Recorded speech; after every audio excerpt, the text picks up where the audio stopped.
Hey guys, tonight we begin with the sad, strange, and sometimes downright dangerous life of a man whose job was to make everyone else laugh. The medieval court jester, the floppy hat, the bells, the jokes. It all sounds like fun and games until you realize you were one wrong joke away from the dungeon. So before you get comfortable, take a moment to like the video and subscribe, but only if you genuinely enjoy what I do here.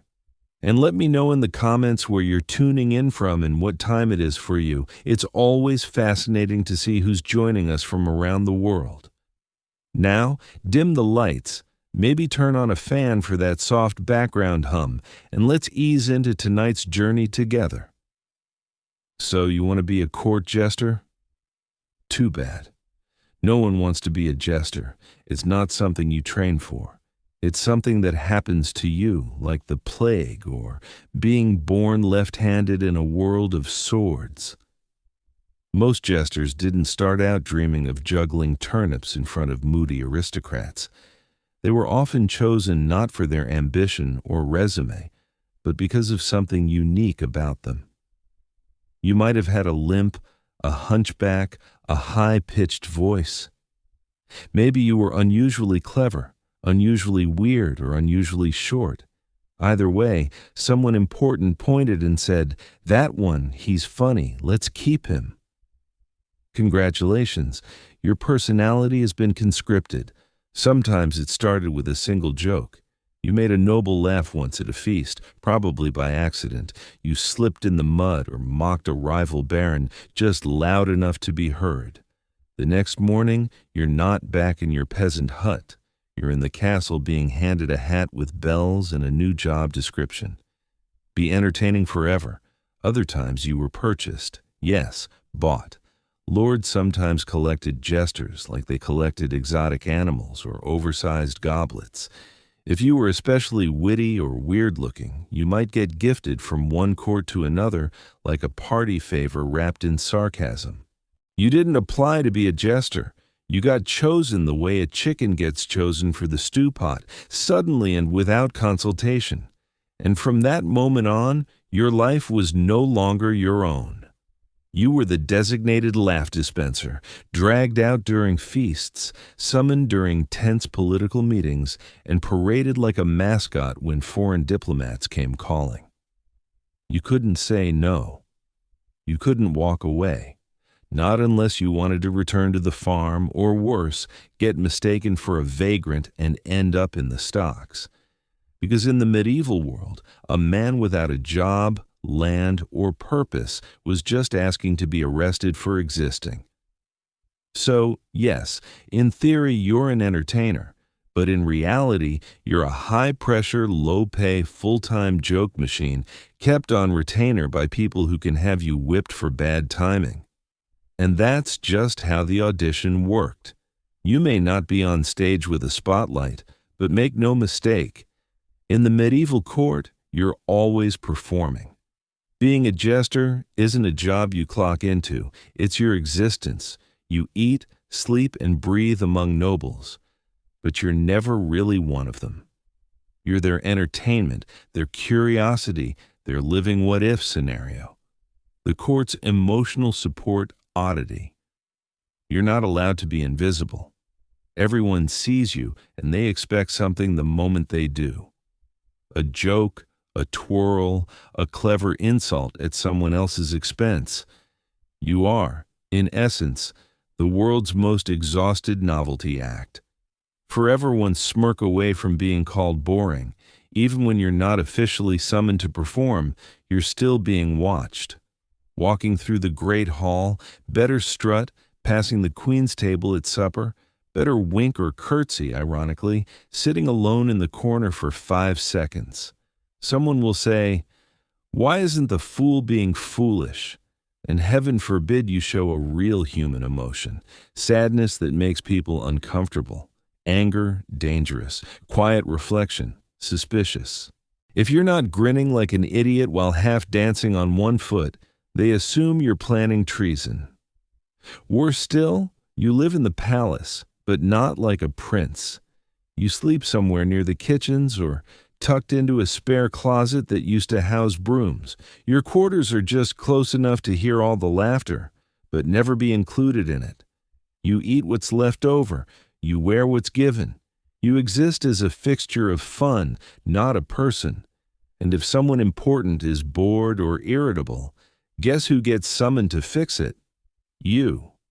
If a nobleman's hunting party failed, if the wine cellar ran dry, if the king's favorite dog coughed weird, someone is coming to knock on your door at midnight with do something amusing. You are not allowed to be. You are only allowed to entertain, which means the line between your true self and your persona gets so blurry you forget who you were before the bells and jokes and forced smiles. In the medieval court, you don't just wear the costume, you are the costume. And trust me, the show never ends. Being a jester sounds fun until you realize you're required to be funny constantly. You don't get to be off, you don't get quiet days, you don't get to have moods. Your entire identity is expected to be one endless laugh track no matter what else is going on in the world or your own life. Your job description be hilarious on demand. Even if the Duke just buried his third wife, even if the kingdom is at war, even if you woke up with a toothache and crushed morale, doesn't matter. You're still expected to juggle, tell a pun, or fall flat on your face with grace. No pressure, right? And don't even think about reusing jokes. These are nobles, after all. They want fresh entertainment. That witty poem you worked on for a week. Great. Now do 12 more before lunch, and while you're at it, impersonate 3 courtiers. Write a satire of the bishop's sermon and pretend to trip on a goose. Now, and if you bomb, you're not just getting a bad Yelp review. You're getting jeered, slapped, possibly pelted with chicken bones, or worse, replaced. Medieval courts didn't have HR departments. If you fail to amuse the wrong person on the wrong day, your next gig might involve cleaning chamber pots or digging your own grave. And remember, you're the only one in the room not allowed to be serious. Everyone else can cry, rage, pray, scheme, or fall apart. You juggle through the tension, you laugh through royal tantrums, you dance around political intrigue with a stupid hat on your head and a forced smile on your face. And you can't say, "I'm not feeling it today." Feelings are irrelevant. Your entire value depends on how many chuckles you can wring from people who think sarcasm is foreplay and cruelty is wit. So yes, being the funny one sounds great in theory, but when your survival depends on your ability to entertain people who could legally execute you for a bad punchline, it's less stand-up comedy and more medieval emotional hostage-taking. In a medieval court, the line between funny and offensive is razor thin, and you're expected to tiptoe across it blindfolded, juggling insults. As a jester, your job is to mock, tease, and comment on everything: kings, queens, clergy, guests, but never too harshly, never too directly, and never at the wrong moment. One misplaced quip about the king's expanding waistline or the lord's fourth marriage, and suddenly you're not the funny man. You're the fool who crossed a line. And here's the real kicker. That line moves. On Monday, the Queen laughs when you joke about her cousin's gambling habits. On Tuesday, he's in the room and now it's treason. On Wednesday, she laughs again, but too hard, and the king looks displeased. On Thursday, you're being escorted out by guards for disturbing the peace of courtly decorum. There's no safe zone, not really. Jokes about politics, risky religion, suicidal physical appearances, very dangerous royal failures. Absolutely not. Unless you wrap it in 3 layers of metaphor and a juggling routine. Even then, maybe don't. Some jesters developed an art of truth through absurdity, couching social criticism in riddles, double meanings, and animal metaphors.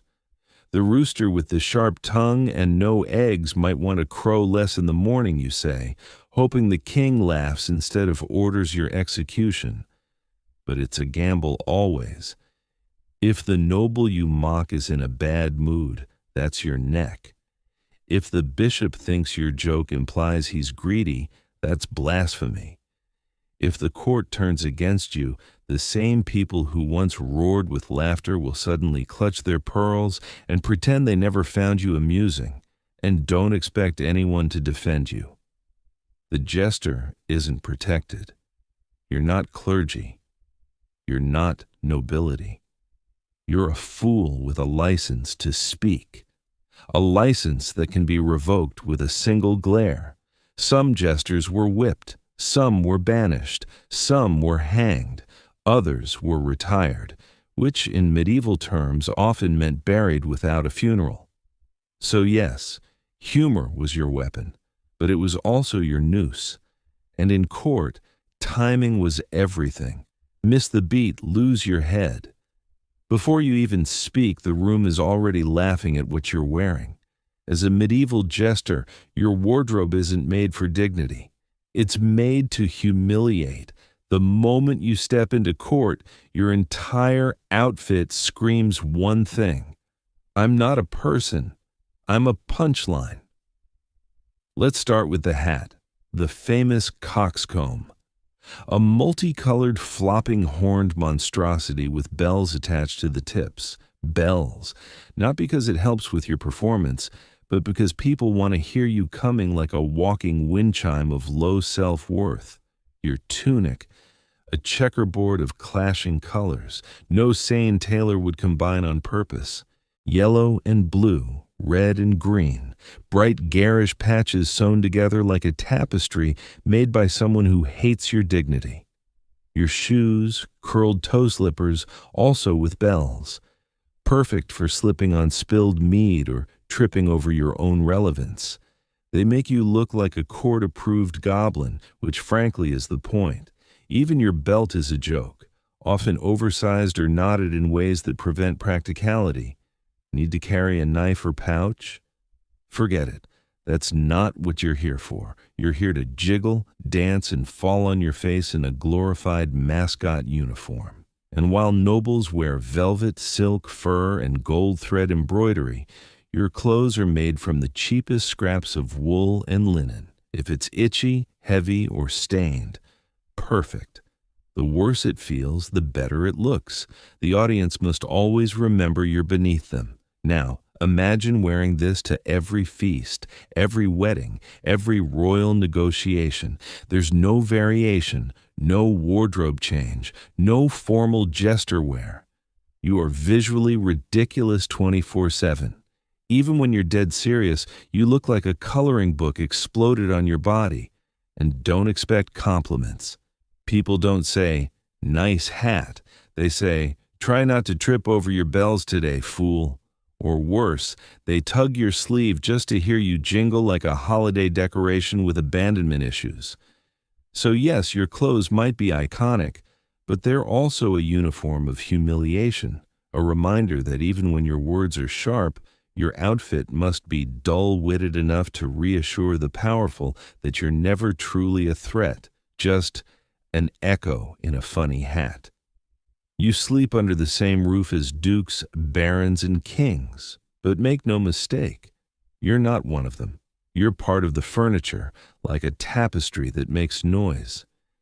Your room, if you're lucky enough to have one, is a glorified storage closet tucked behind the kitchens or near the servants' quarters. A space just far enough to remind you you're not important and just close enough to be dragged out at a moment's notice for a midnight joke or awkward wedding toast. At meals, you don't sit with the nobles. You stand near them, close enough to overhear gossip, be insulted mid-bite, or have a piece of chicken flung at your head in jest. You might be allowed to eat from the same platters, but always last after the nobles, the priests, the dog, and occasionally the stable boy. And yet, you hear everything. Affairs, plots, murmured insults, the truth behind marriages and treaties. You are the unwanted ear in the room, the one nobody stops talking around, because in their minds you're too lowly to matter. You're harmless, a fool.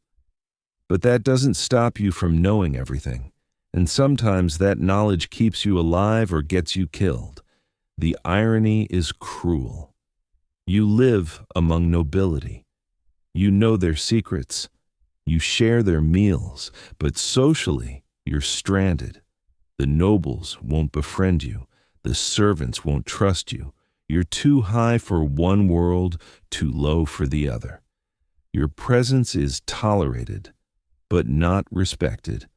You're allowed into spaces peasants never see, but only so long as you're amusing. You're patted on the head like a performing animal, not welcomed like a guest. If you speak too plainly or ask for something real, a favor, protection, respect, you're reminded immediately. Know your place, fool. You are quite literally a resident outsider. You can mimic the court, mock the lords, entertain the ladies, but you'll never inherit land, marry into nobility, or wear a sword for honor. Your future is as fixed as your bells.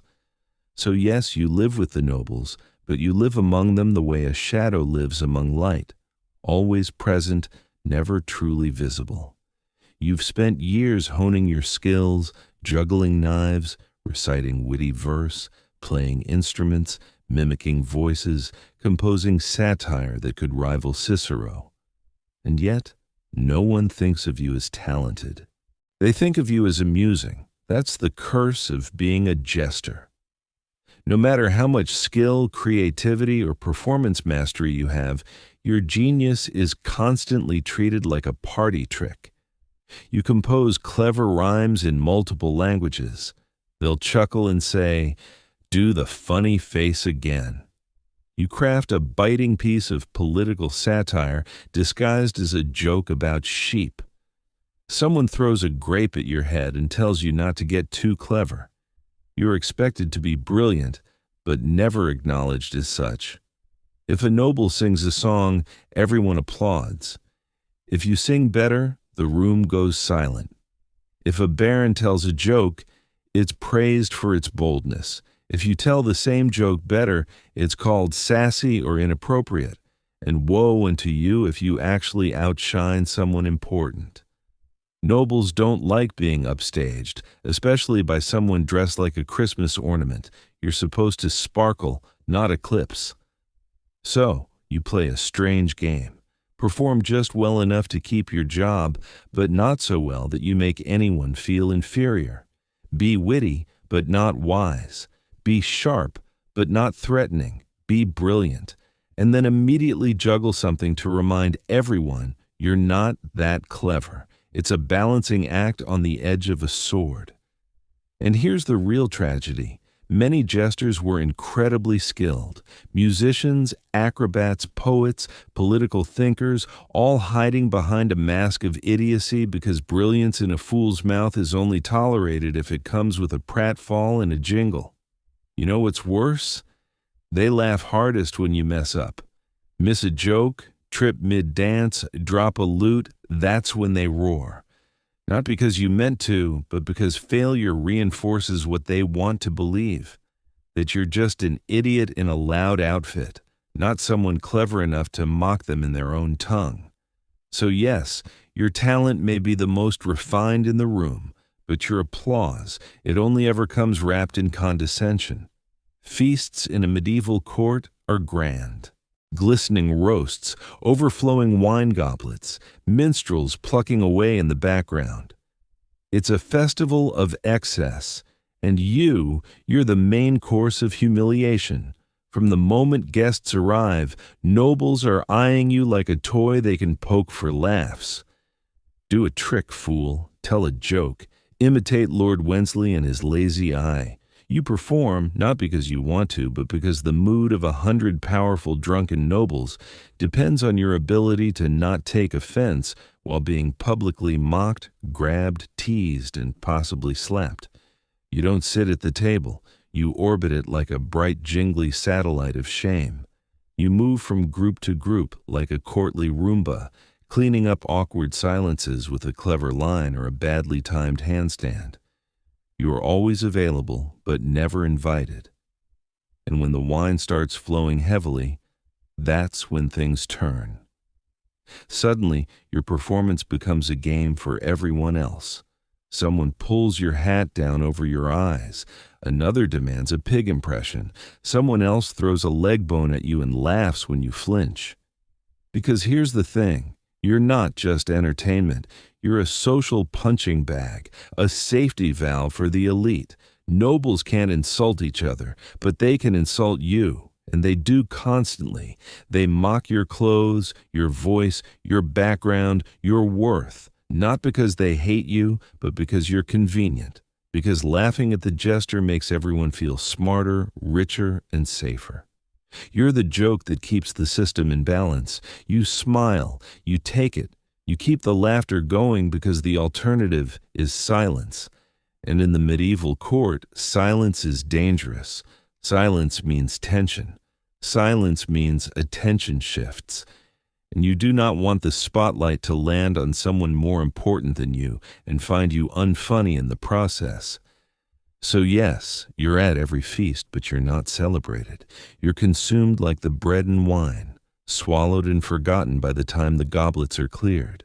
And when everyone goes to bed full and satisfied, you go back to your closet-sized room with bruised ribs and a sore smile. By day, you're a jester, flinging jokes, juggling apples, and taking verbal punches like a trained clown in a velvet cage. But by night, you're a weapon.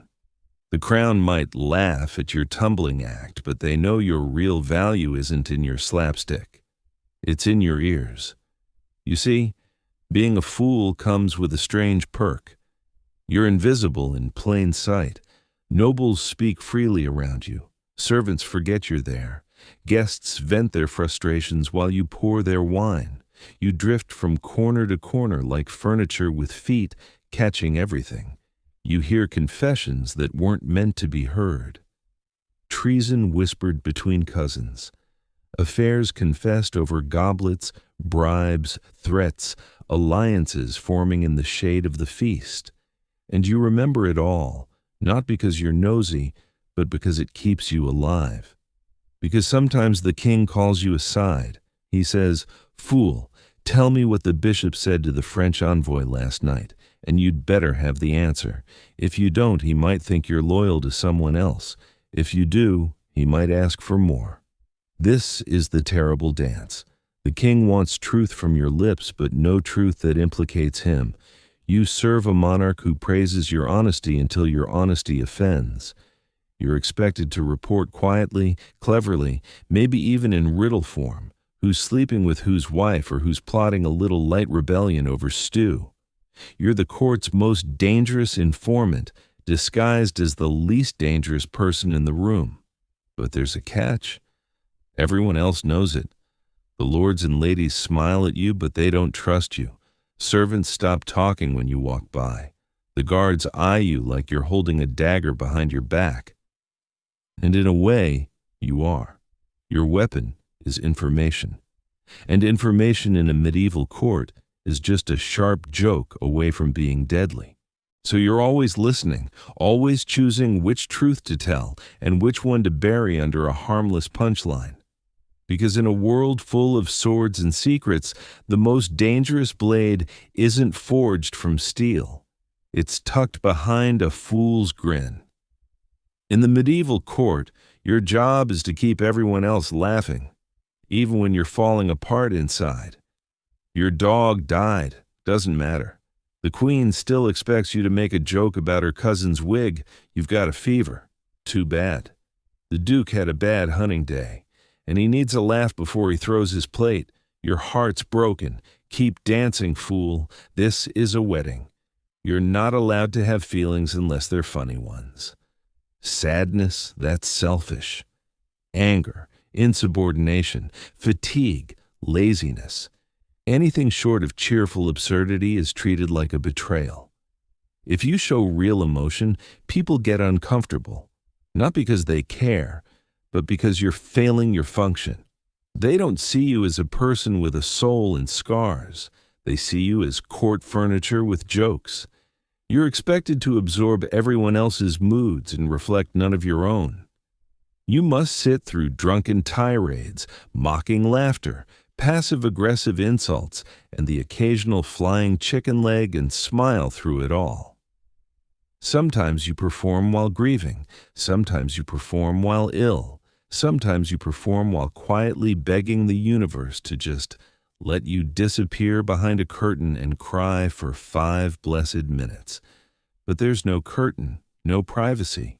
You're always on, and the idea of vulnerability doesn't fit your costume. And here's the cruelest twist. When nobles do notice you're down, they don't ask what's wrong. They say, "Why aren't you being funny today?" Or worse, "Maybe the fool's finally lost it. Shall we find a new one?" So what do? You turn your pain into performance. You make your heartbreak a punchline. You laugh first and louder before they can. You build a fortress of wit around your exhaustion, and you don't let anyone see inside, because the moment they realize the fool is human, the illusion shatters, and so does your job. So yes, you had feelings. You just learned to bury them under bells and jokes like everyone expected. Because in the court, when everyone else gets to feel things, the fool is the one who pretends nothing hurts. Medieval kings were not known for emotional stability. One bad dream, one spoiled roast, one poorly timed sneeze from a foreign diplomat, and the entire mood of the court shifts like a thundercloud with a crown. And guess who they all look at when the king furrows his brow or frowns into his goblet? You. Because if the monarch isn't smiling, clearly the fool isn't doing his job. It doesn't matter that you were up late performing at a feast, or that your voice is hoarse from singing, or that you told 12 jokes this morning that got genuine chuckles from 3 nights and a cook. If the king wakes up irritable, the court looks at you like you personally ruined breakfast. You're not just the jester, you're the court's emotional insurance policy. Did a trade negotiation fail? The king's advisors mutter. Perhaps the fool didn't lighten the tension enough. Did the queen scowl during mass? Maybe the jester made a joke in poor taste? Did the king stub his toe on a chamber pot? Has the fool been leaving things about again? Sometimes it's subtle, a snide comment, a disapproving glare. Other times it's direct. "Entertain me, fool. I'm in a foul mood and your head's in the balance." And they're not kidding. You're one ill-timed silence away from being demoted to stable cleaner or worse, executed for being unfunny. And even when it's not your fault, it becomes your burden. You must fix the mood, patch the tension, make the royal toddler laugh so no one notices the king just broke a goblet over the steward's head. You become a human emotional thermostat, adjusting yourself endlessly so everyone else stays warm and content. But here's the thing. No one ever thanks you. If the king's mood improves, it's because his wine was strong. If he laughs, it's because someone told him a joke earlier, not you. If he doesn't laugh, you're at fault. Either way, you lose. So yes, in a court of paranoia and politics, you, the jester, are somehow both irrelevant and responsible for the mood of the most powerful man in the kingdom. And if he doesn't laugh, you'd better start praying. You may live in the castle, wear bells on your hat, and share jokes with kings, but make no mistake, you are not free. In fact, you're more trapped than most. Because being a medieval court jester isn't just a job. It's an identity that consumes you. Once you're labeled the fool, that's it. There's no promotion, no career change, no "I'd like to try something different." You're a lifelong performer whether you want to be or not. It doesn't matter if you're aging, tired, or sick. You don't get to retire. There's no pension, no cozy cottage waiting at the edge of the kingdom. You don't become a merchant or a monk or a respected elder. You're not master whatever your name was. You're still the fool, just slower, sadder, and with fewer teeth. And the worst part, even if you're brilliant, no one will ever see past the hat. You might write poetry. You might speak 4 languages. You might secretly know more about statecraft than the royal council. But when you speak, everyone hears bells and expects pratfalls. You could warn of war and be ignored, but if you slip on a turnip, they'll laugh for hours. You've become a costume with a voice, and try leaving. Good luck. You're not trained in a trade. You own no land. You have no connections outside the castle walls. If you wander into a town, you're not seen as that sharp-witted court performer. You're just a strange, poorly dressed man babbling about dukes and drama, probably mistaken for a madman or vagrant. And if you do leave and somehow survive, what then? You'll miss meals. You'll be forgotten.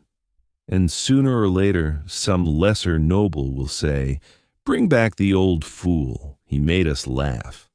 And just like that, you're dragged back in because you're not a man. You're an object that people remember when they're bored. So you stay, you perform, you laugh at your own pain because the alternative is terrifying. Because once you're the fool, you stay the fool forever.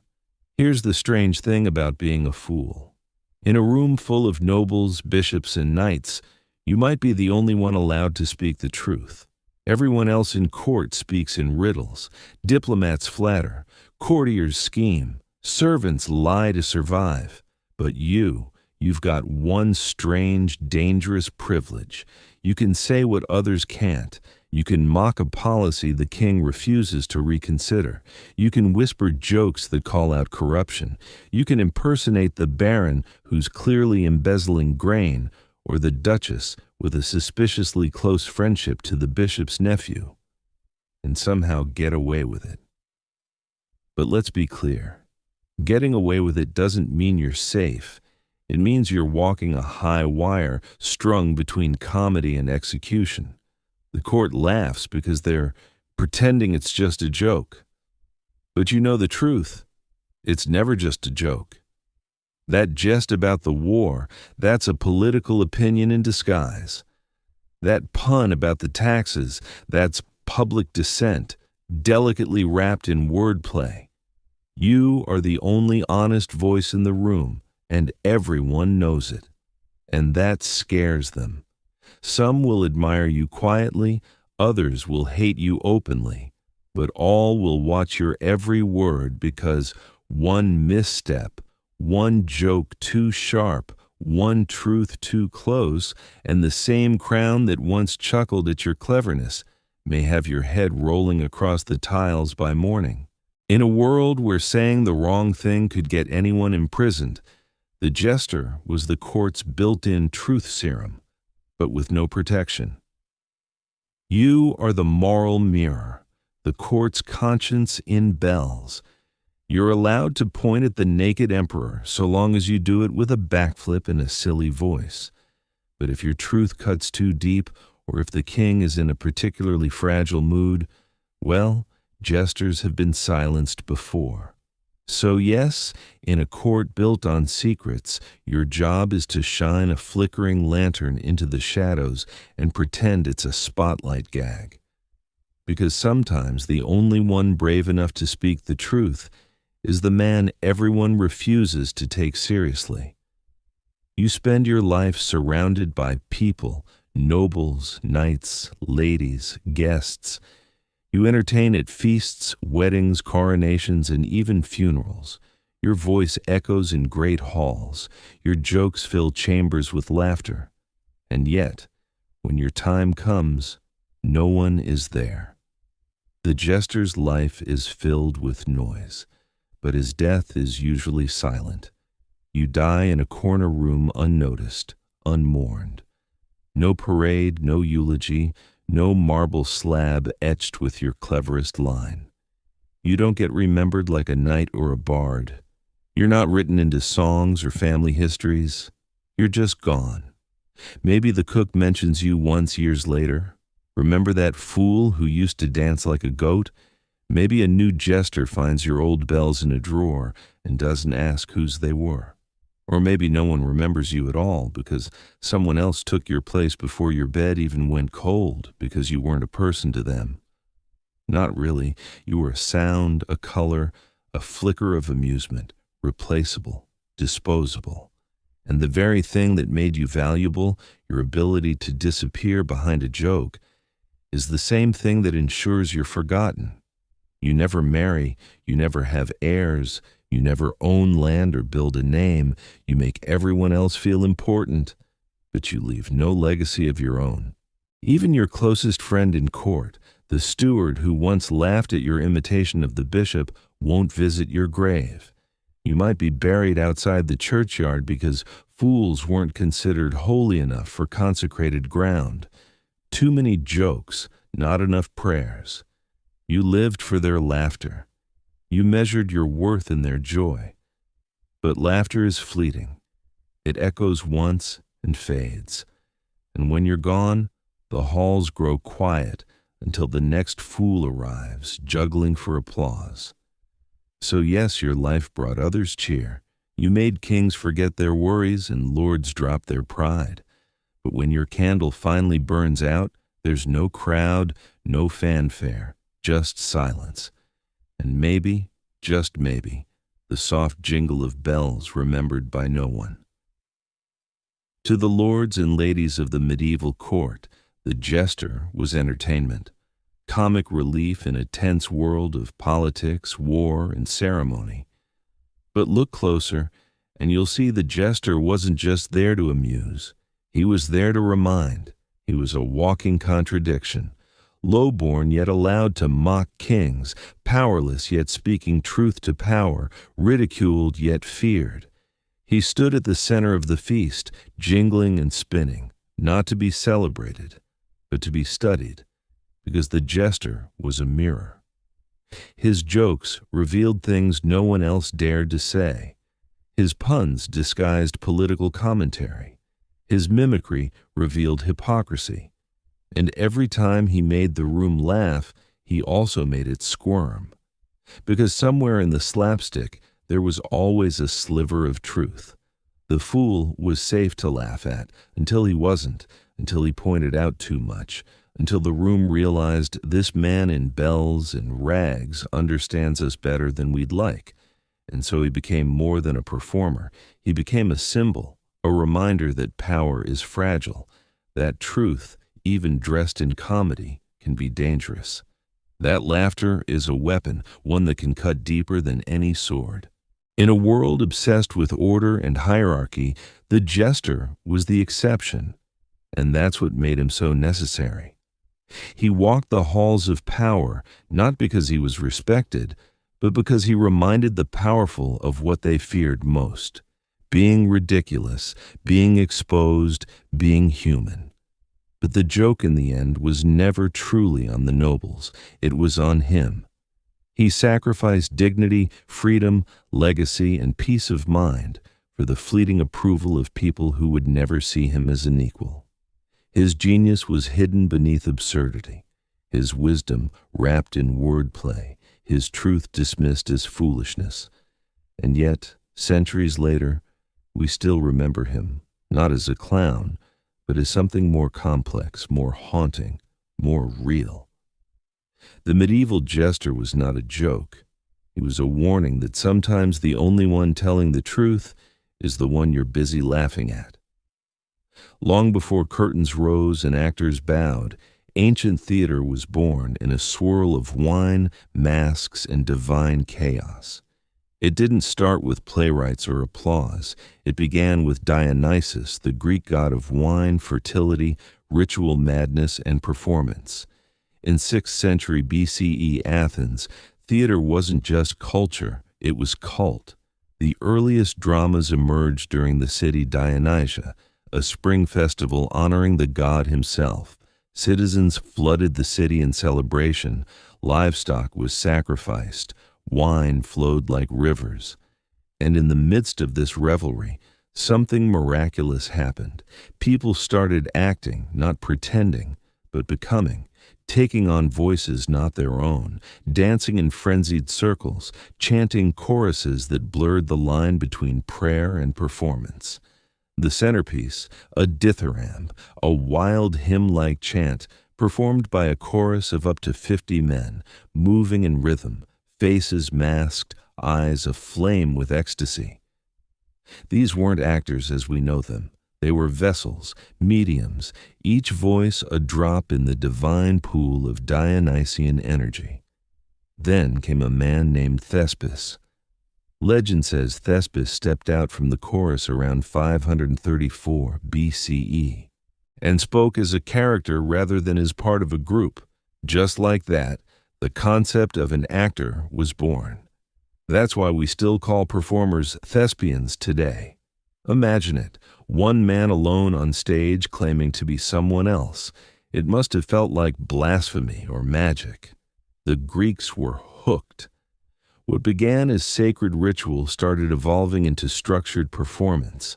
Playwrights like Aeschylus and Sophocles would soon refine it further, adding a second and third actor, introducing dialogue, plot, and the idea of dramatic conflict. But the spiritual core never left. These early performances took place in massive open-air theaters carved into hillsides, most famously the Theater of Dionysus in Athens. It could hold up to 17,000 spectators, all gathered in a semicircle to witness something that straddled religion, art, and civic duty. So no, theater didn't start in silence. It arrived loud, masked, drenched in wine, and fueled by gods. The stage wasn't just a place to pretend, it was a portal to myth, madness, and meaning. And it all started with the need to celebrate something bigger than ourselves. Welcome to the stage. As Greek theater matured, it became more than divine devotion. It became a mirror through which Athenians could see their own fears, failures, and fleeting glories reflected under the Mediterranean sun. But to truly understand that mirror, we have to talk about two things: tragedy and masks. Tragedy, or tragoidia, literally goat song, is a word that still echoes in modern storytelling, but its origins are hazy and strange. It might refer to goats sacrificed to Dionysus, or perhaps the prize a goat awarded to the best performer. Either way, by the 5th century BCE, tragedy had crystallized into a formal art. The plays were structured, poetic, and overwhelmingly fatal. Think fate, betrayal, vengeance, hubris, and gods who toyed with mortals like cats play with mice. And at the center of it all were masks. Greek actors didn't just play roles, they transformed. Each actor, typically male, could portray multiple characters using distinct masks: a twisted mouth for sorrow, a wide-eyed face of fear, a delicate feminine mask for goddesses and queens. These masks weren't subtle. They were oversized, stylized, and often exaggerated. So even the person in the worst seat at the top of the amphitheater could feel the character's emotion. Behind the mask, the actor's voice was everything. Projection and clarity mattered more than naturalism. With no microphones or lighting, actors had to command a sea of thousands using nothing but breath, tone, and precise physicality. One actor might kneel in grief, another might howl into the sky, all of it unfolding beneath the open heavens. Tragedians like Aeschylus, Sophocles, and Euripides revolutionized the form. Aeschylus added a second actor, Sophocles a third, and Euripides brought psychological depth and raw emotion that made his characters bleed on the page.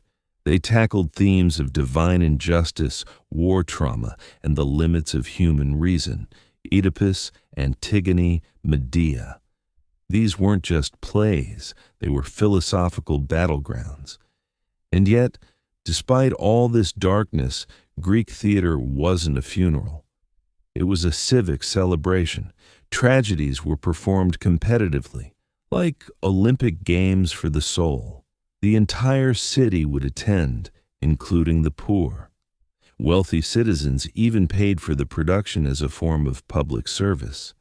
The stage had become sacred ground, and the mask a tool of revelation. The Greeks had found a way to stare into chaos and call it art. While tragedy grappled with gods and doom, Greek comedy pulled down its tunic and mooned the universe. By the late 5th century BCE, as Athens blossomed into a cultural and intellectual superpower, comedy emerged as its rebellious younger sibling. It was raw, irreverent, and loud, a theatrical playground where no one, not even the gods, was safe from ridicule. If tragedy asked, "What is the meaning of suffering?" comedy asked, "Why is Zeus such a pompous idiot?" The master of this art was Aristophanes, the Shakespeare of satire. His plays like Lysistrata, The Clouds and the Frogs were brilliant, bawdy, and biting. Lysistrata, for example, tells of women who withhold sex to force their men to stop waging war. It was revolutionary, hilarious, and politically loaded. Imagine watching a play where the characters are making fun of your government, your neighbors, and your own bad habits, and everyone's laughing in the open. Comedy plays were still part of religious festivals like the city Dionysia, often performed right after the tragic trilogies. The audience would go from crying over Antigone to roaring with laughter as a chorus of dancing sausages mocked corrupt politicians. Masks in comedy were even more exaggerated than those in tragedy. Grotesque faces with bulging eyes, snub noses, and enormous male appendages to guarantee laughter even from the back row. Costumes were padded, wigs were wild, and the chorus might show up as frogs, wasps, birds, or clouds, depending on the joke. But Greek comedy wasn't all slapstick. It was deeply political. Aristophanes attacked warmongers, philosophers, and playwrights with surgical precision. The Clouds mocked Socrates so ruthlessly that some scholars believe it contributed to the public mistrust that eventually led to his trial. As the classical age matured, comedy evolved. New comedy in the 4th century BCE softened the satire and focused on domestic plots, mistaken identities, romantic entanglements, clever slaves outwitting dim-witted masters. Playwrights like Menander laid the groundwork for what would later influence Roman comedies and even modern sitcoms. Greek comedy was more than laughter. It was truth-telling in disguise. A democratic city speaking to itself in riddles and punchlines, masks and music, dance and defiance. Where tragedy asked, "What is fate?" Comedy replied, "Isn't it ridiculous how we try to control it?" When the Romans inherited the stage from the Greeks, they didn't whisper tragedy into the wind. They built colossal amphitheaters, stuffed them with thousands of spectators, and said, "Let's make it louder." Theater in ancient Rome was never just about art. It was about power, performance, and pleasing the masses. The earliest Roman plays were translations of Greek works, adapted by playwrights like Livius Andronicus and Plautus, who romanized the humor, dialed up the physical gags, and simplified the plots for wider appeal. The result, theater that was rowdy, fast-paced, and obsessed with mistaken identity, lewd jokes, and ridiculous characters who always ended up running in circles. Plautus and his successor, Terence, are remembered for refining Roman comedy, turning it into a genre of clever slaves, clueless lovers, and fathers in crisis, characters that would become templates for Western comedy for centuries. Their plays didn't just entertain. They poked fun at Roman society's absurdities, snobbery, greed, social climbing, and hypocrisy. But Roman tragedy was a different beast. While Greek tragedies were philosophical and poetic, Roman tragedies, especially those of Seneca, were intense, violent, and sometimes downright disturbing. Seneca's Thyestes, for example, features a scene where a man unknowingly eats his own children. Not exactly a night of light entertainment, Seneca's influence, however, wouldn't peak until much later. In his own time, Roman tragedy played second fiddle to what truly won the public's favor: spectacle. Romans loved blood, noise, and grandeur.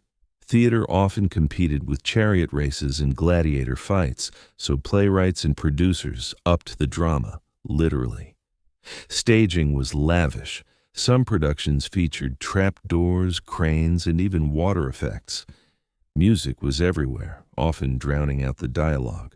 Actors wore masks similar to the Greeks, but their performances leaned more on exaggerated gesture than nuanced emotion.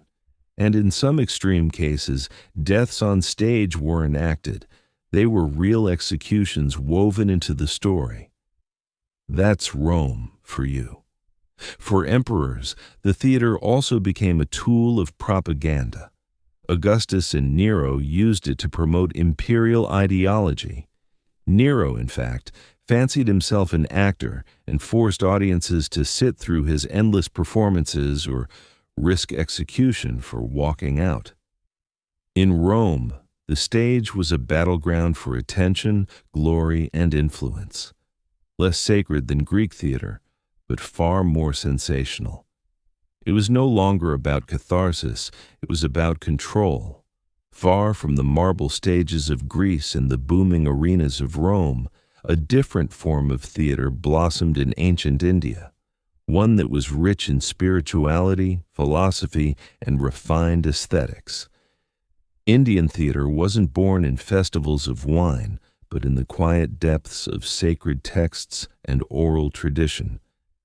Its foundation lies in the Natya Shastra, an ancient Sanskrit treatise on drama attributed to the sage Bharata, dated somewhere between 200 BCE and 200 CE.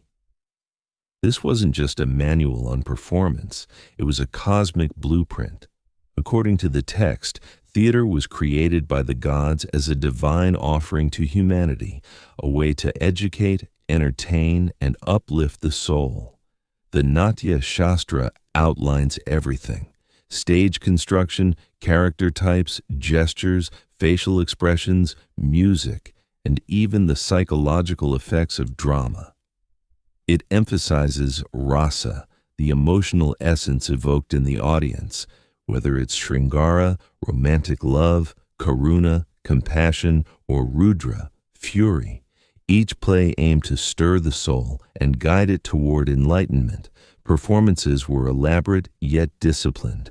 Actors trained for years in voice, movement, and mudras. Codified hand gestures used to express meaning without words. Dialogue was often sung or chanted, and stories came from epic texts like the Mahabharata and Ramayana, weaving together mythology, morality, and magic. One of the earliest known playwrights was Kalidasa, whose drama Shakuntala still stands as a masterpiece of world literature. His works weren't just popular, they were revered. Audiences expected to be moved emotionally and spiritually. They came not just for a story, but for a refined experience of being. Theater in India was inclusive in an entirely different sense. While elite courts often sponsored performances, folk traditions also flourished. Sanskrit theater existed alongside regional village drama, puppet theater, and dance drama forms like Kathakali and Yakshagana, each with its own rules, costumes, and musical rhythms. Unlike in Rome, where the goal was spectacle, or in Greece, where the aim was civic reflection, Indian theater sought to harmonize, to balance emotion, intellect, and spirit. It was both performance and prayer, art and dharma. In this world of silks, incense, and layered symbol, the actor wasn't just an entertainer. They were a spiritual vessel bridging myth and reality, embodying the timeless stories that made sense of life and death. In ancient China, theater didn't erupt into existence. It unfolded like a delicate fan over centuries of music, dance, and ritual. Before there were scripts and actors, there were shamans, court performers, and sacred ceremonies blending movement with meaning. Chinese theatrical roots stretch back over 3,000 years to the Zhou dynasty, when masked dances known as nuo were performed to ward off evil spirits. These weren't for laughs, they were solemn spiritual affairs. Over time, these rituals evolved, absorbing elements of storytelling, mime, and music. By the Tang dynasty, 7th to 10th centuries CE, a true theatrical form was taking shape, one that balanced aesthetics, discipline, and philosophy. The Tang court under Emperor Xuanzong even established the Pear Garden, the first known royal acting academy. Actors trained in voice, dance, acrobatics, and gesture.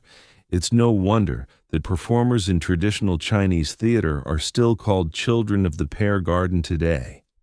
But it was during the Yuan dynasty, 13th to 14th century, that Chinese drama truly bloomed. Under Mongol rule, Confucian censorship loosened and popular entertainment surged. Zaju, a genre of poetic drama, rose in prominence. It featured structured arias, comic interludes, and strong female leads, sometimes played by actual women, a rarity in global theater history.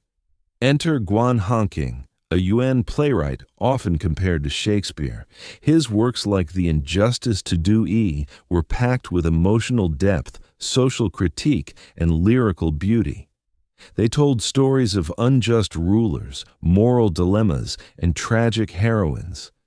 With performances relying on symbolic gesture, stylized movement, and minimal scenery, the audience was expected to read the body as much as hear the words.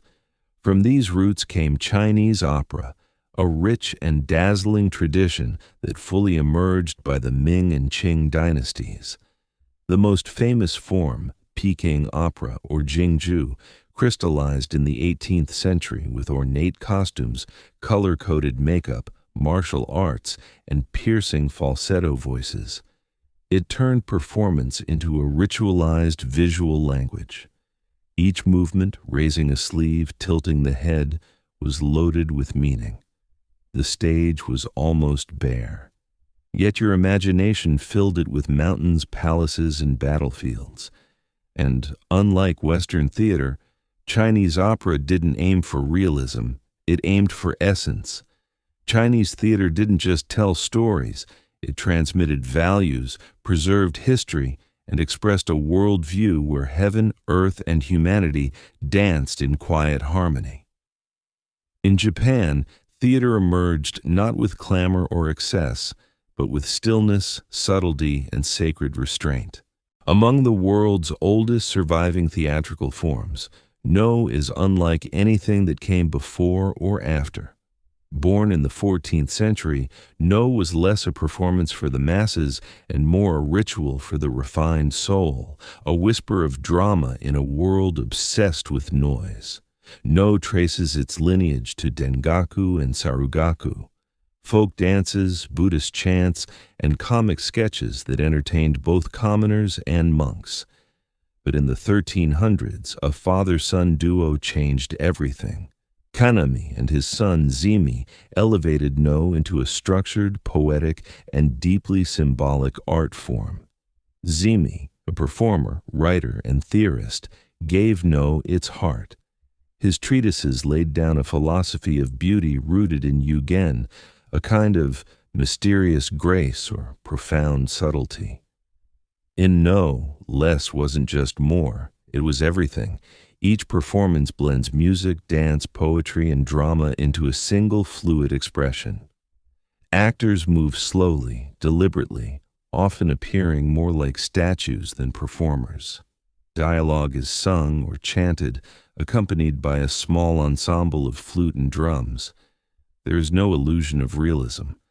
Instead, the experience is dreamlike, more like witnessing a ghost story told from within the ghost. And speaking of ghosts, many No plays are literally about spirits. Dead warriors, lost lovers, mad women, and wandering monks are frequent characters. These are not action-packed stories, but meditations on memory, loss, and longing. The main actor or shite typically wears a carved wooden mask, frozen in an expression that shifts subtly with the angle of the head or light. These masks are sacred objects, not props. No stage is minimal, just a bare wooden platform with a painted pine tree backdrop. Yet, this simplicity is deceptive. Every element from the shuffle of the actor's feet to the rustle of silk robes is choreographed to evoke the spiritual beneath the surface. Time seems to slow. The mundane dissolves, supported and patronized by the samurai class. No became an aristocratic art. It wasn't made for cheering crowds. It was for introspection, for connection to something eternal. Even today, performances remain largely unchanged from 600 years ago. In No, the stage becomes a threshold between worlds, life and death, form and void, voice and silence. While grand stages and actors stole the spotlight in many cultures, another kind of theater quietly thrived in the shadows. Puppet theater. In Asia especially, puppetry wasn't just child's play. It was a powerful medium for myth, morality, and memory, where the inanimate whispered truths the living dared not say. In Indonesia, particularly Java and Bali, the ancient art of Wayang Kulit, shadow puppetry, emerged as a sacred tradition. Thin, flat puppets made from buffalo hide were intricately carved and painted, then held behind a white screen with a flickering oil lamp. The result, silhouettes dancing in flickering light, conjuring entire worlds from shadow. At the center of it all was the dalang, the puppet master. Far more than a performer, the dalang was a spiritual guide, comedian, narrator, and philosopher rolled into one. With a single voice, he portrayed dozens of characters from Hindu epics like the Mahabharata and Ramayana. The stories might last for hours, even through the night, accompanied by the rhythmic pulse of a gamelan orchestra. Wayang wasn't just entertainment. It was a ritual act often performed during temple festivals, births, funerals, or political ceremonies. Each puppet symbolized more than a character. It was a force, a lesson, a karmic echo. Meanwhile, in Japan, another form evolved, Bunraku. Unlike silhouettes, Bunraku puppets are large, lifelike, and manipulated by 3 puppeteers in full view of the audience. One controls the head and right arm, another the left arm, and a third the legs. It takes years of training before a puppeteer can even touch the puppet's head. The result, uncanny realism. A puppet woman tugs her sleeve in heartbreak.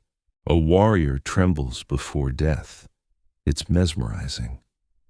The narration, however, is delivered by a single chanter seated beside a shamisen player. His voice becomes thunder, tears, whispers, rage. The puppets move, but the soul comes from his throat. Puppetry thrived precisely because it could say what humans couldn't. In strict societies, puppets mocked emperors, questioned fate, and explored forbidden love or vengeance without retribution. After all, it wasn't a man accusing the king. It was just a doll. Whether in flickering shadows or under full lantern light, puppet theater turned wood and string into mirrors, reflecting the deepest fears, dreams, and truths of the cultures that created them.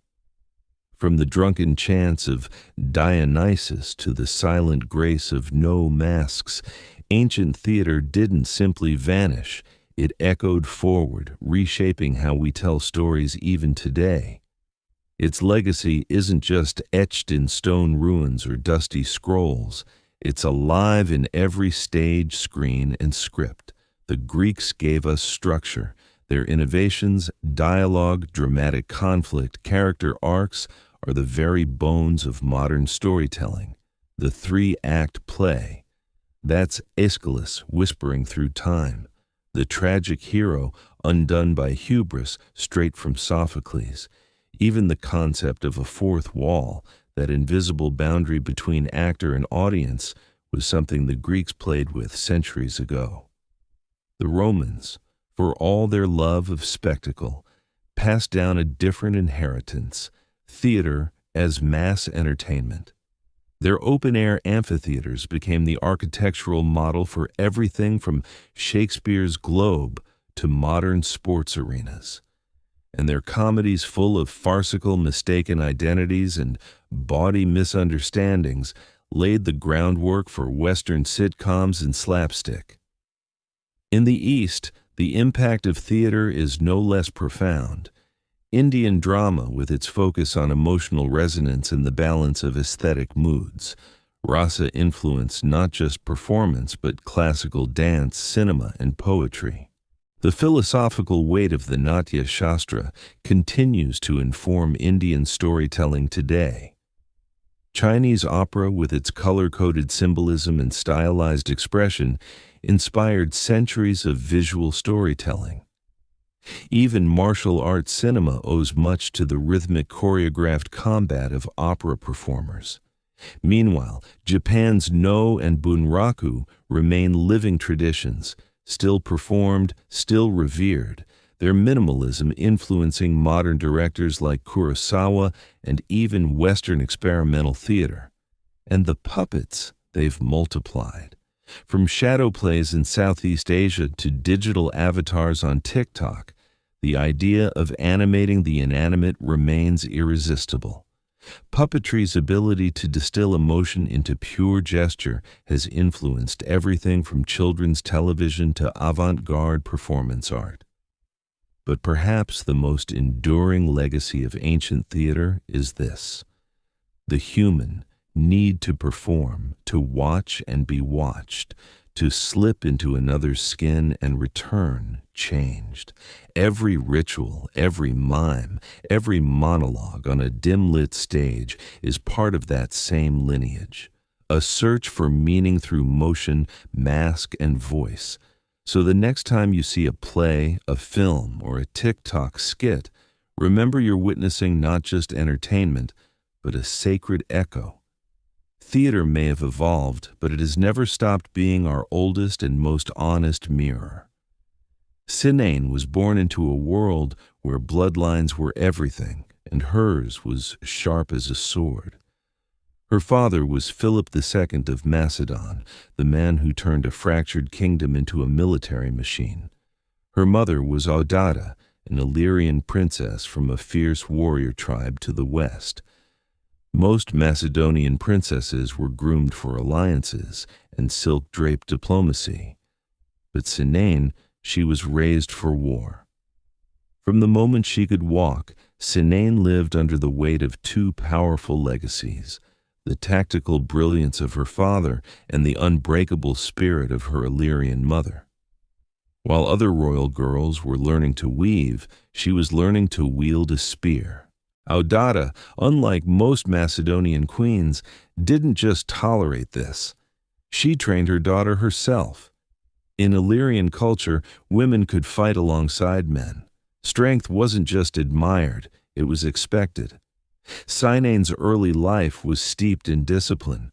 She rode horses across jagged terrain, practiced swordplay in the heat of the day, and studied the movements of armies instead of embroidery patterns. In the palace of Aigai, where her father plotted conquests, Cynane absorbed everything. She listened at the edges of war councils, watched how generals deferred to Philip, and understood far too early that power wasn't given. It had to be taken. Being Philip's daughter came with advantages, but also danger. Her half-brother Alexander, born to Olympias, would become the center of Philip's world. The court buzzed with ambition, rivalry, and suspicion. Macedon wasn't a peaceful place, even at its peak. Murders, exiles, shifting alliances. This was her childhood. But Cynane was no passive observer. Even as a girl, she cultivated presence. She trained harder, spoke more boldly, rode faster. She knew her name would never be Alexander, but she could still carve her own legacy in the cracks between empires. By her teenage years, she wasn't just admired, she was feared, not only for her royal blood, but for her refusal to fit the mold of a royal woman. She wasn't a pawn, she was a blade. Cynane was born in a palace, raised on horseback, and baptized in steel. She wasn't meant to survive in a man's world, she was meant to conquer it. To be born royal in Macedon was to be born into a game of strategy. But to be born the half-sister of Alexander the Great, that was a life spent balancing on a dagger's edge. Cynane and Alexander shared the same father, Philip II, but different mothers. His mother, Olympias, was infamous for her ambition and ruthlessness. Hers, Audata, was a Illyrian royalty, tough as the mountain tribes she hailed from. From childhood, Cynane knew she would never be the heir. That title had already been handed to Alexander, the golden boy with the lion's mane and the philosopher's tutor. The court adored him. The generals feared him, and the world one day would kneel before him. But Cynane didn't kneel. As Alexander grew into the legend we now remember, Cynane carved a quieter, sharper path. While he rode into Persia, she remained in Macedon, observing how empires functioned from within. She saw how alliances shifted like sand dunes, how one wrong word could end a dynasty. She learned the real battlefield wasn't always fought with swords. Sometimes it was fought in whispers. Still, she was no cloistered noblewoman. Cynane's reputation as a warrior began to circulate. Rumors of her military prowess, her ability to ride, fight, and lead, echoed in the corridors of power. She may not have crossed deserts or stormed cities like Alexander, but she was no less dangerous. She had something he never did: silence. Cynane didn't need the world to watch her, she needed them to underestimate her. But in a kingdom obsessed with lineage and legitimacy, blood was currency, and Cynane had plenty of it. She was not only the daughter of Philip, but the sister of the king, and her Illyrian bloodline connected her to another branch of warriors. She could unite kingdoms or break them. She didn't challenge Alexander, not directly. There was no battle between them, but she was a constant reminder that power didn't belong only to men. Her presence, her lineage, and her skill were threats. Quiet ones, but threats nonetheless. And when Alexander marched east to chase immortality, Cynane stayed behind, watching the gears of empire turn, waiting, studying, because even the greatest shadow can't cover everything. Not forever. Cynane wasn't content with being a figure of quiet potential. She made herself legend through action. While Alexander built his empire abroad, Cynane found her own battlefield at home. And unlike many royal women of her time, she didn't just lead from behind a curtain. She rode in armor, led troops, and fought on horseback like a Macedonian general. Her most famous moment came when she led a military campaign into Illyria, the very land of her mother. It wasn't just a symbolic march. Cynane actively commanded troops, organized strategy, and fought in combat. In a time when even noblemen often avoided the front lines, a royal woman charging into battle was both shocking and inspiring. And it wasn't just for show. She emerged victorious. That campaign wasn't just a flex of military skill, it was a declaration. Cynane was staking a claim. She wasn't merely a noble woman with a sharp mind. She was a trained warrior who had proven herself on the field, bloodied and unbroken. Her Illyrian blood had not thinned in the halls of Macedonian diplomacy. It had sharpened. By winning that campaign, Cynane did something extraordinary. She carved out a sphere of influence independent of her brother's colossal shadow. Alexander might have ruled eastward, but Cynane was building something of her own in the west: respect, loyalty, and a reputation not tied to anyone else's name. But power is never comfortable in the hands of a woman, especially a woman who doesn't ask permission. Back in Macedon, the court murmured. Alexander, too occupied with conquering Persia and Egypt, did not interfere. But his absence created a fragile vacuum, and Cynane knew exactly how dangerous that space could become. She wasn't just a warrior for her own sake. She had a plan that reached beyond herself. She was a mother now, and she intended to pass on her power. So while men wrote history in their own image, Cynane prepared for the next move. She had tasted command, stained her armor in real combat, and won not by birthright, but by merit. She was no mere royal. She was a commander, and she was just getting started. For all her victories and warrior spirit, Cynane's most audacious move was not made with a sword, but with a daughter. Her child, Ada, was born of her marriage to Amyntas Perdiccas, a man who himself had royal blood, but little political strength. Their union was strategic, a way for Cynane to connect her bloodline deeper into the royal web. But Amyntas was soon dead, likely a victim of Philip II's relentless housecleaning. Cynane, however, survived. More than that, she saw opportunity in the ashes. She began raising Ada not as a passive princess, but as a future queen. From the very beginning, Ada was trained with the same fire Cynane had received as a girl. This wasn't a child being groomed for a decorative marriage. This was a young woman being sharpened like a blade. Cynane personally oversaw her education, rhetoric, leadership, martial training, and most importantly, politics. It wasn't just about legacy. Cynane had watched the world unravel in Alexander's absence. The court was divided, the generals restless, and succession uncertain. Alexander had no legitimate heir. His empire was vast but fragile. The question of who would rule once he died wasn't just theoretical. It was a ticking bomb. Cynane had a plan. Her daughter would marry Eurydice, Alexander's half-brother, who was considered next in line despite his intellectual disability.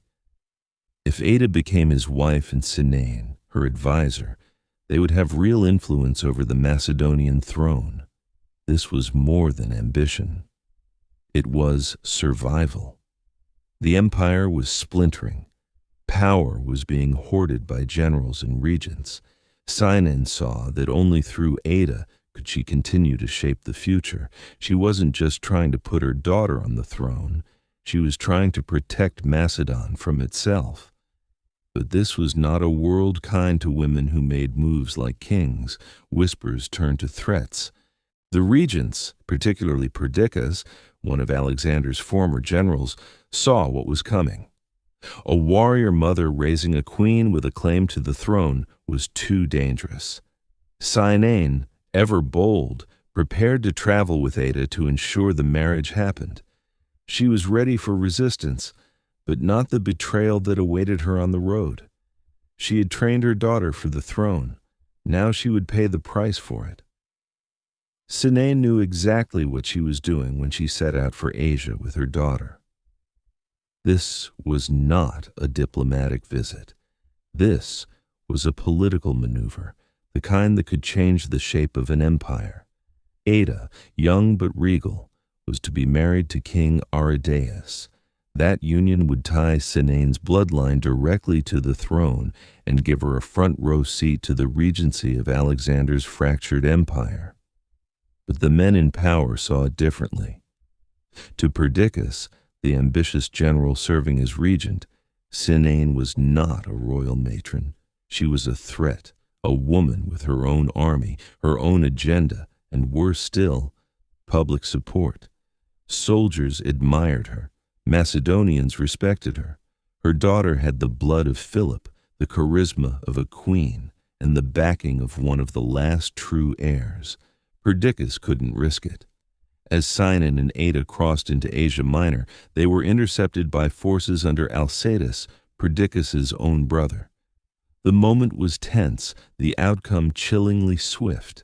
Cynane, unarmed but unshaken, stood her ground. Some sources say she demanded to see the king. Others suggest she attempted to rally the soldiers against the regents right there on the spot. But it was too late. The order had already been given. Cynane was assassinated, likely by Alcetus himself or under his command. On the road, far from court, far from justice. She died not in battle, but by betrayal, stabbed not for her crimes, but for her ambition. What happened next shocked even hardened Macedonian veterans. The very soldiers who witnessed her murder reportedly rebelled. Cynane, after all, was the daughter of Philip II, a war hero in her own right. Killing a woman of her stature wasn't just a crime, it was sacrilege. So intense was the backlash that Perdiccas was forced to backtrack. In a stunning reversal, he allowed Ada to marry Eurydice after all. But the cost had been steep.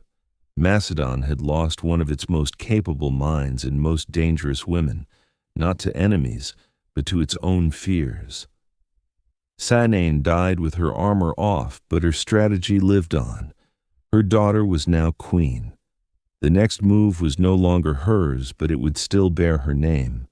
Cynane's death was supposed to end the threat, but instead, it lit a fire.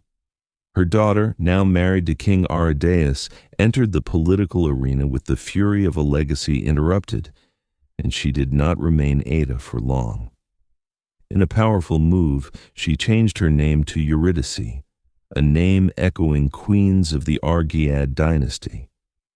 It wasn't just a rebranding, it was a declaration of legitimacy. Queen Eurydice now stood beside the king of Macedon, not a puppet, not a consort, but a partner in rule. Though Eurydice was mentally impaired and heavily controlled by regents like Perdiccas and later Antipater, Eurydice quickly became the active voice of the throne. She took an unprecedented step for a woman in Macedonian politics. She began addressing the army directly, wearing military attire and asserting her right to govern on behalf of her husband and herself. These weren't symbolic gestures. Eurydice stepped into the vacuum her mother left with military poise and political instinct. She held speeches in front of soldiers, grizzled veterans who had followed Alexander across the known world, and she won them over. She promised order, Macedonian strength, and a return to Argead leadership. Her mere presence reminded them of Cynane, and the army listened, but her rise came at a dangerous moment. The wars of the Diadochi, the bloody civil wars between Alexander's former generals, were already underway. Macedon was fragmenting, alliances cracked, loyalties shifted like sand. Eurydice stood in the middle of it, a young queen with no army of her own, challenging men who commanded legions. Still, she played boldly. She stood up to Pankration, the newly appointed regent, and tried to maintain control of the capital. She refused to back down, writing letters, issuing orders, rallying troops. For a time, she seemed unstoppable. But like her mother, Eurydice's power came not just from her bloodline, but from the threat she posed to men in power. She was Cynane's daughter through and through, armored in pride, fluent in strategy, and unafraid to confront the ruling elite. Her story, like her mother's, would be defined not by submission, but by defiance. And that's what made her dangerous. The men who killed her weren't only defending political control. They were defending a system, a world where women could inspire loyalty but not lead armies, could bear heirs but not rule empires. Cynane and Eurydice proved that women didn't need permission to claim power. They only needed opportunity. What's extraordinary is how close they came to succeeding. In another timeline, one less afraid of their strength, Cynane might have led campaigns alongside Alexander. Eurydice might have stabilized the throne, restoring Macedonian pride after Alexander's empire collapsed. Instead, both were killed not for failure, but for being too effective. Their legacies survive in fragments. Roman historians mention them in passing. A few ancient coins hint at Eurydice's brief reign, but the full weight of their stories has been buried under centuries of male-focused glory. Still, the outline remains. A mother who trained like a soldier and a daughter who ruled like a king. They were born into conquest, and in their own fierce, tragic way, they left a conquest of their own. Cynane and Eurydice were silenced, but their stories never truly vanished. They linger like distant thunder in the chronicles of empire, like blood on a blade that history tried to polish clean. For centuries, they were overshadowed by their male relatives, by Alexander's brilliant campaigns, by Philip's reforms, by Olympias's deadly cunning. But if you look closely, you can trace their presence like footprints through wet earth. Cynane, who led soldiers into Illyria and returned victorious. Eurydice, who donned armor and defied generals face to face. Neither ruled long, neither died peacefully. But their courage left a blueprint for resistance, for female power, for what a woman could be in an empire designed to crush her. Their erasure is part of a pattern. Ancient historians, mostly men, recorded events through the lens of power and prestige. Women like Cynane weren't celebrated. They were feared, minimized, or written off as ambitious beyond their station. But the fragments survive in brief lines, in bitter deaths, in the outrage of armies who witnessed their assassinations and recoiled at the injustice. And in those fragments, something remarkable remains: willpower. Neither woman needed a crown to claim authority.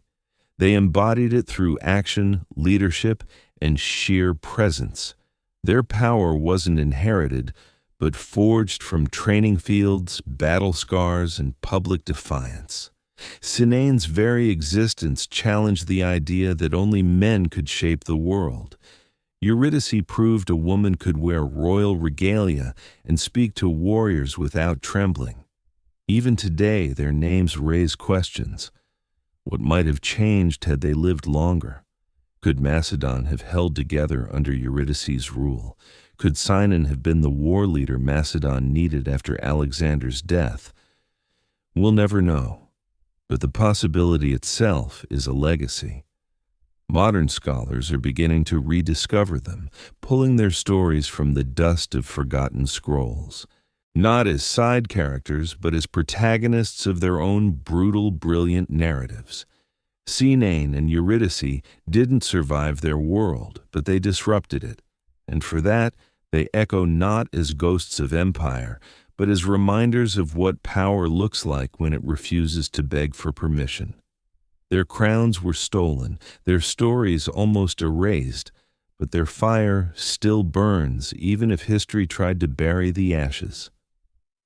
Before there were belts, masters, or cinematic legends, martial arts began in the silence between survival and the sacred. Across early civilizations, the act of fighting wasn't just practical. It was ritualistic. It was how communities trained their bodies, protected their borders, and shaped their spirits. The earliest martial arts didn't emerge from sport. They grew out of necessity. Long before writing, people were already grappling, striking, and weapon training. But over time, simple survival turned into something deeper. Combat became a discipline, a code, a path toward mastery, not just of the body, but of the self. Take ancient hunters, for example. Their movements, lunges, thrusts, evasions became the foundation of martial patterns. Each hunt was a rehearsal for war, and every war demanded a stronger, smarter, more synchronized warrior. But when weapons were laid down, the movements remained. They were practiced again and again until they became ritual, a kind of physical language that could be passed down across generations. Across the world, this pattern repeated. In the Indus Valley, carved seals from over 4,000 years ago show figures in stances eerily similar to those in modern martial arts. In Africa, tribal wrestling formed the basis of coming-of-age ceremonies. In Mesopotamia and Egypt, soldiers trained in organized formations but also honed personal combat styles, ones involving hand-to-hand strikes and grappling holds. Their physicality was a kind of literacy. To fight was to speak the language of kings, and always combat was paired with symbolism. Movements mimicked animals, spirits, or cosmic forces. A strike wasn't just a blow. It was the embodiment of a myth. A sequence of motions could mirror a battle between gods or serve as a prayer for protection. Martial practice became ceremonial, integrated into festivals, funerals, and religious rites. Even in death, warriors were honored for their form. Ancient tombs contain weapons carefully placed beside skeletons, not as tools, but as symbols of identity. The sword wasn't just something you carried, it was who you were. So, in these ancient worlds, martial arts weren't side activities. They were essential rites, a merging of the physical, the mental, and the divine. It wasn't about fighting, it was about becoming. In the misty, palm-covered hills of southern India lies the ancient birthplace of what many believe to be the world's oldest martial art, Kalaripayattu. Born in the region of Kerala, this system dates back over 3,000 years and possibly more, emerging from a civilization where combat, medicine, and spiritual practice were deeply intertwined. The word Kalari refers to a training ground, and Payattu means to fight or practice. But Kalaripayattu was never just about fighting. It was a discipline of transformation, a system where warriors trained not only to defeat enemies but to master themselves. It combined strikes, grapples, and weapon techniques with deep breath control, meditation, and stretches that predate modern yoga. According to tradition, the art was shaped by the sage Parasurama, a divine warrior believed to have reclaimed the land of Kerala from the sea. He created Kalaripayattu not merely as a combat system, but as a sacred path to balance power with wisdom. Students began training at a young age, learning body control, flexibility, and agility before ever touching a weapon. The training grounds, or kalaris, were considered sacred spaces. Entering the kalari was a ritual. Students bowed to the earth, the gods, and their master. Lessons began with Mepayattu, the body conditioning sequences. These were fluid, almost dance-like routines meant to awaken every muscle, tendon, and joint. The movements drew from nature, the strikes of the snake, the grace of the peacock, the ferocity of the lion. Weapons came later, wooden sticks, curved swords, daggers, spears, and the legendary urumi, a flexible whip-like blade so dangerous it required total body mastery to wield safely. But alongside combat, students also learned Ayurvedic medicine, how to heal what they had the power to hurt, and there was always philosophy. Kalaripayattu taught humility, patience, and respect for life. Victory without control was failure. Power without compassion was chaos. When foreign invaders arrived, first the Portuguese, later the British, Kalaripayattu was suppressed, but it never died. It went underground, passed on in whispers and footwork, hidden in dance and disguised as healing. Today, It still survives not just as a martial art, but as a living link to one of humanity's earliest visions of what it means to be both a warrior and a sage. To most of the world, the phrase martial arts brings to mind one word, kung fu. But in China, kung fu or gong fu doesn't just mean fighting. It means mastery earned through effort, whether in calligraphy, cooking, or combat. And nowhere is that spirit more fully embodied than in the ancient martial traditions rooted in the temples, mountains, and battlefields of early China. The origins of Chinese martial arts stretch back over 4,000 years. Ancient military texts from the Zhou dynasty describe hand-to-hand combat drills, weapon techniques, and battlefield formations. But the true heart of Kung Fu emerged where philosophy met in the silence of the monasteries. The most famous origin story begins in the Shaolin Temple, a Buddhist sanctuary nestled in the Song Mountains. Legend says that in the 5th century CE, a monk named Bodhidharma, who traveled from India, introduced meditative practices that would evolve into Shaolin Kung Fu. He noticed that the monks weakened from long hours of seated meditation needed physical conditioning to balance the spirit. So he taught them forms, fluid movements that mimicked animals, synchronized breath, and sharpened awareness. Over centuries, these forms became complex martial systems, each with its own rhythm, philosophy, and purpose. Tiger style for strength, crane for grace, snake for fluidity. Every motion was a metaphor for a principle. Attack with speed, defend with emptiness, strike with inner stillness. Shaolin monks weren't just fighters, they were spiritual athletes. They believed that to master combat, you must first conquer the self. This wasn't about brute strength, it was about internal power. The idea of Kwai, life energy, was central. Movements weren't random, they were vessels for circulating qi, balancing yin and yang, aligning body with cosmos. Kung Fu also branched beyond Shaolin. Taoist monks in the Wudang Mountains developed their own soft-flowing styles like Tai Chi, which emphasized harmony, breath, and the redirection of force. These styles prioritized energy control over impact, showing that martial power could come from yielding, not clashing. Throughout dynastic wars, cultural revolutions, and modernization, Kung Fu endured not just as combat training, but as a living philosophy. It taught ethics, restraint, and discipline, to fight without anger, to win without arrogance. Because in China, the true enemy was never just an opponent, it was imbalance within.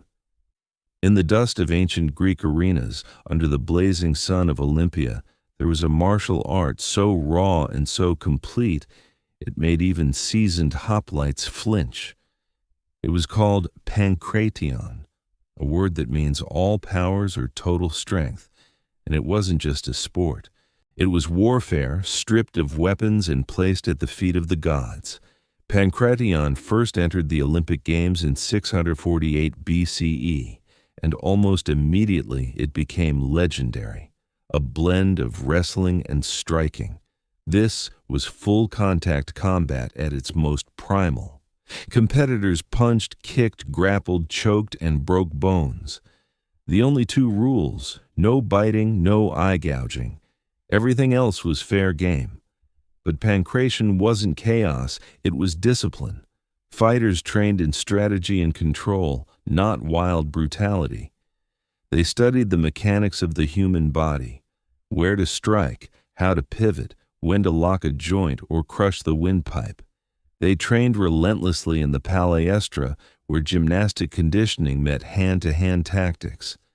Pancratiasts were admired not just for strength, but for technique and mental toughness, and the art wasn't confined to the games. Greek soldiers practiced pankration for the battlefield. It was part of the warrior's toolkit. If your spear broke, Your shield splintered and your sword fell. You fought with Pankration. Close quarters, bare-handed and unforgiving. Legendary tales grew around its champions. One speaks of Arhichon of Phigalia, who died during a match after locking his opponent in a final submission hold. Though lifeless, his opponent conceded defeat, and Arhichon was crowned victor posthumously. He became the embodiment of what Pankration represented, absolute commitment, even unto death. Yet, like many ancient martial systems, Pankration faded with time. When Rome absorbed Greece, gladiatorial spectacle overtook it. Later, with the fall of the pagan world and the rise of new cultural orders, its practice all but vanished.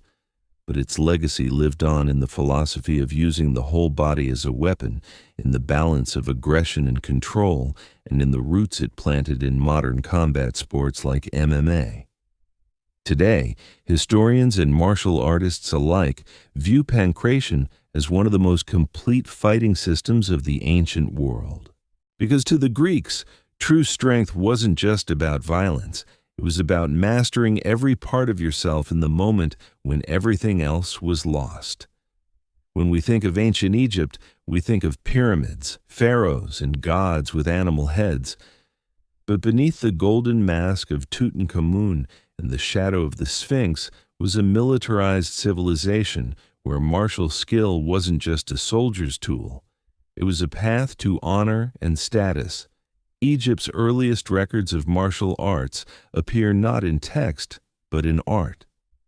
On the walls of tombs in Beni Hassan, dating back to around 2000 BCE, there are over 400 depictions of grappling techniques, throws, locks, and stances. These images, striking in detail, show that Egyptian warriors trained in unarmed combat with surprising sophistication. Wrestling was not a pastime, it was a national passion. Young nobles trained in martial disciplines from an early age. Combat was seen as both physical excellence and spiritual preparation. The soldier wasn't just a fighter, he was a protector of Ma'at, the divine balance of the world. To train the body was to prepare to defend that cosmic order. But Egypt's martial tradition extended far beyond wrestling. Warriors were schooled in stick fighting, known today in its modern descendant as Ta'tib. This elegant yet fierce art involved rhythmic movements with a long staff often performed to drums. Though it evolved into a ceremonial dance over the centuries, its roots were deeply martial, used by guards, soldiers, and royal bodyguards. Weapons training included archery, spears, daggers, and battle axes. But close-quarters combat was no less important. Egyptian warriors had to be versatile. In chariot warfare, for instance, soldiers were trained to shoot with deadly precision while racing at full speed, an ancient form of mobile martial art that demanded nerves of steel and unbreakable focus. Even in myth, martial prowess mattered. Gods like Horus, the falcon-headed protector, were warriors first, locked in eternal combat with chaos. Pharaohs modeled themselves on these divine fighters, presenting their victories as reflections of divine will. War was sacred, and those who fought it were not just men. They were instruments of order. Though Egypt's martial systems never survived in a formal lineage like Shaolin Kung Fu or Kalaripayattu, their spirit remains etched in stone, in rhythm, and in ritual. Because along the Nile, to fight was not just to conquer, it was to preserve the universe itself. Long before the word samurai echoed through scrolls and songs, Japan's martial identity was already forming in the misty valleys and storm-swept shores of its islands. The origins of Japanese martial arts lie not in modern karate dojos or sword-fighting kendo, but in ancient ritual, clan warfare, and spiritual discipline. In the earliest centuries during the Yayoi and Kofun periods, warriors fought with bronze weapons, stone-tipped arrows, and raw practical techniques designed for survival. These early forms lacked structure but emphasized efficiency, group cohesion, and instinctual movement. Fighting wasn't just physical, it was deeply tribal. Loyalty to clan and family was everything. To fight well was to protect your bloodline. But as Japan entered the Heian period, 794 to 1185 CE, martial culture began to crystallize. Mounted archery became central. The ideal warrior wasn't just a brute with a sword, he was a horseman, archer, and scholar. This period gave rise to the Bushi, the early prototype of the samurai, whose code blended battlefield skill with personal honor. The foundation of many Japanese martial arts developed from this evolving warrior class. One of the earliest systems was Kyujutsu, the art of the bow. Archers trained to shoot from horseback using the yumi, a tall asymmetrical bow requiring extraordinary strength and control.